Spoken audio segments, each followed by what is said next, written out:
You know, people talk about prospecting and things of that nature. It's like, well, where do you go to find your leads? Well, you know, there's a lot of people, and I'm sure that some of you that have bought those get-rich-quick broker training programs, that they've all included, you know, Thomas directories or manufacturing directories or a hodgepodge of directories, all boasting to have tens and hundreds of thousands, perhaps even millions of leads.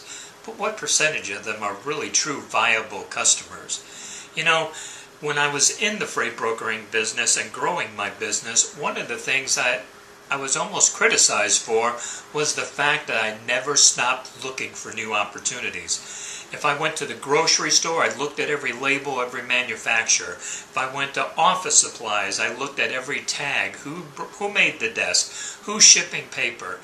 I constantly looked for new potential clients. Look, it took a little bit of my time to jot down that information and a little bit more time to sit and make some telephone calls and include them in my direct marketing campaign. But what I really understood the most is that it was the most valuable part of my prospecting. Because I was more than willing to make 100 phone calls and listen to 99 no's just to get that one yes, because I know that it only takes 2 loads a day to make over $1,000 a week.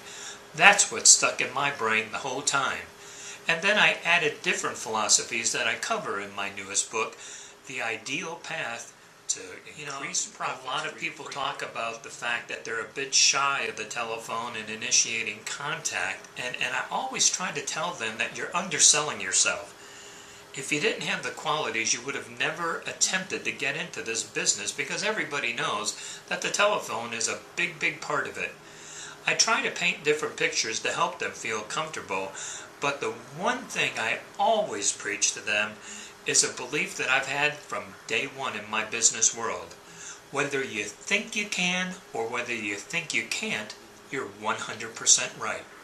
And what that means is that if you think you don't have the ability to make successful calls, or you're timid and fearful of them, the chances are you're probably not going to get the results you need. But when you feel confident, that confidence comes across the phone to your potential customer. And trust me, when you feel confident in yourself, it gives a customer the reason to feel confident in you, and successful people hang with successful people.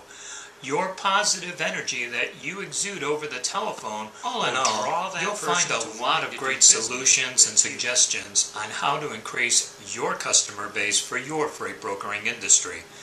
My new book, The Ideal Path to Increase Profits in the Freight Brokering Industry, will be full of bold, fresh initiatives. You want to be innovative. Remember, successful people are successful simply because they do the things unsuccessful people choose not to do. My book is now available. You can go to idealbrokertraining.com. You can find it on Amazon.com and a host of other places. Thank you and good luck, and keep on trucking.